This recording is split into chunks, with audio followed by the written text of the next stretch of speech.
Hey guys, welcome back to my channel. और आप सभी को महाशिवरात्रि की ढेर सारी शुभकामनाएं। और आज महाशिवरात्रि का दिन था तो सुबह सुबह रेडी होके मैं मम्मी के साथ में मंदिर पहुंच गई, जहां पे काफ़ी ज़्यादा भीड़ लगी हुई थी। ये मंदिर हमारे घर के पास में ही था, तो मैंने और मम्मी ने यहां पर पूजा किया और फिर इसके बाद में घर वापस आ गई, क्योंकि सुबह जल्दी मैं निकली थी तो जल्दी जल्दी में मैंने घर पे पूजा नहीं की थी। तो पहले आकर मैंने घर पे पूजा किया और उसके बाद फिर मैंने अपने और मम्मी के लिए चाय बनाई। चाय बनाने के बाद मुझे जाना था एक और मंदिर जो मेरे घर से थोड़ा दूर पे था। ये वाला मंदिर मेरे घर के पास ही में था, पर दूसरा मंदिर जहाँ मुझे जाना है वो घर से दूर है। लेकिन वो मंदिर मेरे हस्बैंड का फेवरेट मंदिर है, उनकी काफ़ी श्रद्धा वहाँ से जुड़ी हुई है। तो पतिदेव ने मुझसे बोला कि तुम वहाँ चले जाना प्लीज़ ज़रूर से। तो मुझे लगा कि ठीक है, अब इनका इतना मन है तो चलो चलते हैं मंदिर। हालांकि दूर था तो मेरा तो मन नहीं था, पर सिर्फ इनके लिए मैं मंदिर गई। और ये मंदिर आप लोगों ने मेरी वीडियो में पहले भी देखा होगा, अगर आप मेरे पुराने सब्सक्राइबर हैं तो। लास्ट टाइम जब मैंने इस मंदिर को दिखाया था तब पतिदेव भी मेरे साथ आए थे, पर इस बार मैं यहाँ पर अकेले आई हूँ।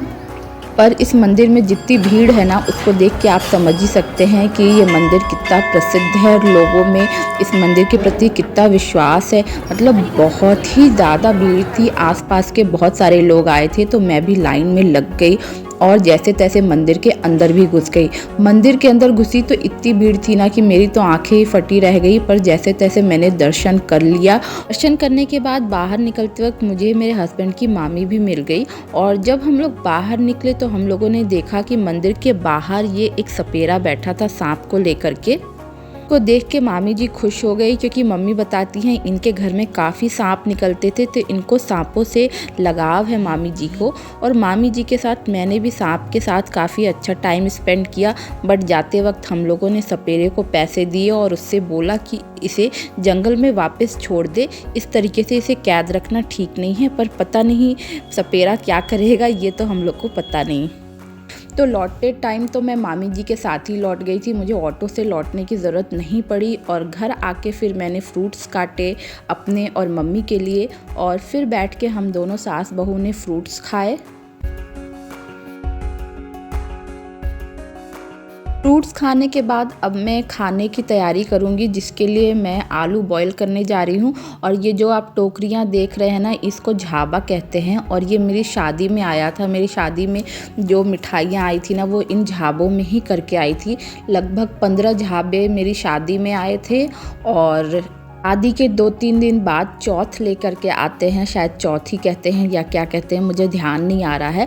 तो उसमें भी पापा ने 5 या 8 झाबे समथिंग कुछ ले आए थे। तो सारे झाबे तो मम्मी ने बांट दिए थे, मतलब लोगों को इसी में झाबों में ही मिठाइयाँ कर कर के बांट दी गई।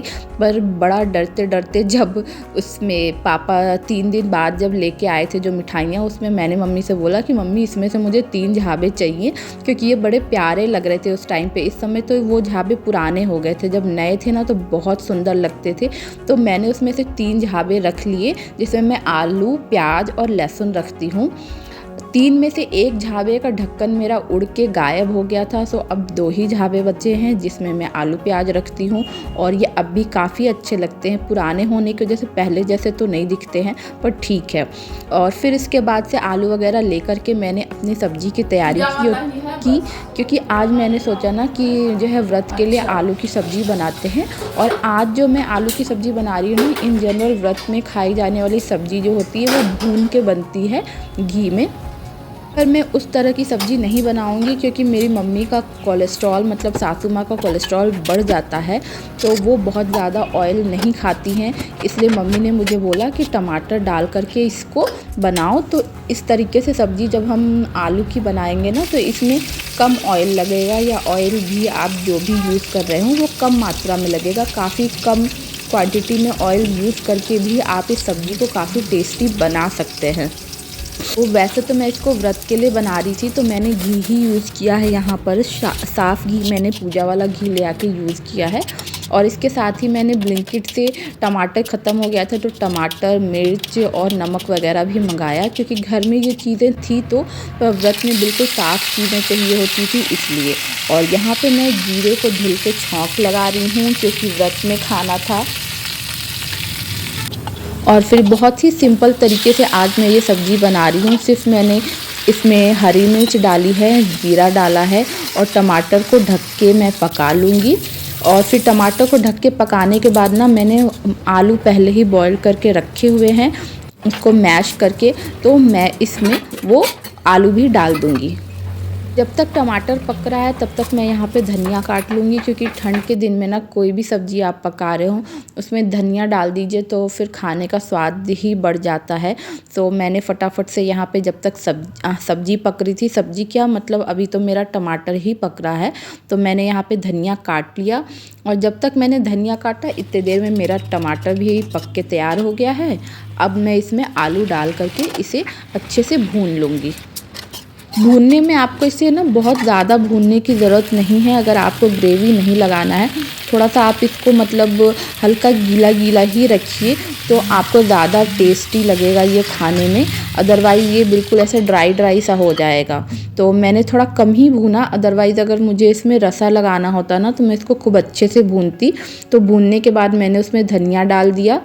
और अब मैं बनाने जा रही हूँ लस्सी। लस्सी के लिए भी मैंने बिल्कुल फ्रेश दही मंगाई थी। इन जनरल तो मैं घर में ही दही जमाती हूँ, पर ठंड के दिन में ना बहुत बार ऐसा होता है कि आपकी दही भी नहीं जमती है और दूध भी ख़राब हो जाता है, ना वो दूध में रह जाता है ना दही में रह जाता है। तो गर्मियों में तो मैं घर में दही जमाना पसंद करती हूँ, पर ठंड के दिन में मैं मार्केट वाली ही दही यूज़ कर लेती हूँ। तो लस्सी भी मेरी बन के तैयार हो चुकी है और अब मैं लेकर के अपना और मम्मी का नाश्ता जा रही हूँ। प्लेट में मैंने दोनों लोग का आलू निकाल लिया है और लस्सी निकाल लिया है और अब हम लोग बैठ के खाएंगे। टेस्ट क्या सही है, खाने भर का है। हाँ, आराम से।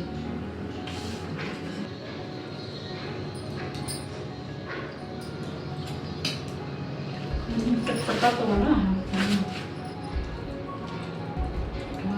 से अच्छा लगता है। कम लेगा तुम और ले लो, थोड़ा सा दे दो।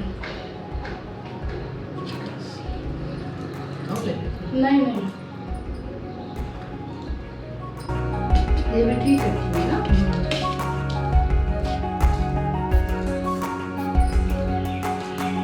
तो सूखा सूखा भूनने से बेटर है ये। उसमें घी भी ना मतलब का ज़्यादा लगता है। अगर ज़्यादा घी ना डालो तो फिर टेस्ट नहीं आएगा।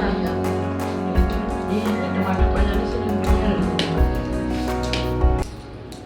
और अब चलिए मैं आपको बताती हूँ कि किस तरह से आप अपने घर में मिर्च को और धनिया को एक लंबे समय तक प्रिजर्व करके रख सकते हैं और आपकी धनिया या मिर्च बिल्कुल भी ख़राब नहीं होगी। स्पेशली मिर्च तो आप अगर महीने भर बाद भी यूज़ करो ना तो आपको ऐसा लगेगा कि आपकी मिर्च बिल्कुल फ्रेश है और आपने आज ही मार्केट से उसे ले आया है। इसके लिए जो आपको तरीका अडॉप्ट करना है वो ये है कि सबसे पहले आपको मिर्च की जितनी भी डंठल होती है ना, सारी डंठल आपको तोड़ लेनी है और मिर्च को उसके बाद से आपको बढ़िया से धुल करके और इसको ड्राई करके सुखा लेना है। मैं यहाँ पे आपको धुलने वाला प्रोसेस नहीं दिखा रही हूँ क्योंकि मुझे जल्दी थी, आज व्रत का भी काम करना था, पर आप लोग इसको धुल के रखिएगा और उसके बाद से इसको एयर टाइट डब्बे में बंद कर दीजिएगा। इससे ना अगर आप 1 महीने बाद भी अपनी मिर्च को यूज़ करेंगे तो भी वो बिल्कुल फ्रेश रहेगी। और सेम इसी तरीके से मैं अपनी धनिया को भी एक एयर टाइट बॉक्स में रखूँगी। इस तरीके के एयर टाइट बॉक्स ना हम सबके घर में होते ही हैं और अगर ऐसा बॉक्स नहीं भी है तो आप और भी किसी तरीके का बॉक्स यूज़ कर सकते हैं। कोई भी कंटेनर हो तो उसमें अच्छे से आप इस तरीके से धनिया को जब बंद करके रखेंगे तो आपका धनिया हो या पालक हो या फिर कोई भी वेजिटेबल वाली सब्ज़ी हो ना तो बहुत दिन तक वो फ्रेश रहेगी। तो ये सब काम कर लेने के बाद फिर दोपहर में मैंने थोड़ी देर रेस्ट किया। फिर हो गया था शाम का समय, तो शाम के समय में मैंने अपने और मम्मी के लिए चाय बनाई और थोड़े मखाने मैंने भूने। चाय बनाने से पहले मैं ऑलरेडी अपनी शाम की पूजा कर चुकी थी। अब मुझे बस ये था कि मुझे जल्दी से मम्मी को चाय पिला के मंदिर जाना है, क्योंकि मैंने शाम को भी मंदिर में दिए जलाने के लिए लिए थे। मतलब कि भगवान जी को दिए तो जलाए ही जाते हैं आज, इसकी तो इम्पोर्टेंस होती ही है। लेकिन मेरी मम्मी ने बोला था कि मंदिर सजाने के लिए भी दिए ले लेना, आज के दिन मंदिर सजाना बहुत अच्छा होता है। तो मतलब मैंने कुछ एक्स्ट्रा दिए लिए थे मंदिर में सजाने के लिए, पर मुझे जाने में थोड़ी सी लेट हो गई और आरती हो चुकी थी। कुछ लोग पूजा कर रहे थे, कुछ लोगों ने ऑलरेडी पूजा कर ली थी। तो पहले तो मैंने सारे भगवान जी लोगों के पास दिए जलाए, और जितने भी हमारे ये रिलीजियस टाइप के पौधे होते हैं, जैसे कि केले का पेड़, पीपल का पेड़ और तुलसी वगैरह, ये सब कुछ भी मंदिर के प्रांगण में लगा हुआ है। तो फिर मैंने वहाँ पे भी दिए जलाए, और जितने दिए मुझे समझ में आए मैंने मंदिर में भी चारों तरफ लगाए, और जो दिए बच गए थे वो मैंने पंडित जी को दे दिए। यहाँ पे पंडित जी किसी की बाइक की पूजा कर रहे थे, और फिर ये सब कर लेने के बाद मंदिर में मैंने बैठ के प्रसाद वगैरह भी लिया। वहाँ पे काफ़ी अच्छा प्रसाद बना था। तो सब कुछ कर लेने के बाद मैं वापस घर पे आ गई, और रात के खाने के लिए मैंने बनाए थे गाजर के हलवे, जो कि काफ़ी टेस्टी बना था। और इसको मैंने ना थोड़े ज़्यादा ही मात्रा में बनाया था, क्योंकि मैंने सोचा कि पति देव भी आएंगे तो वो भी खा लेंगे। तो बस इसी तरह से मेरा शिवरात्रि वाला पूरा दिन बीत गया। तो व्लॉग को अब यहीं पे एंड करते हैं। अगर आप लोग को व्लॉग अच्छी लगी हो तो इसको लाइक ज़रूर करिएगा, और मेरे चैनल को सब्सक्राइब करिएगा।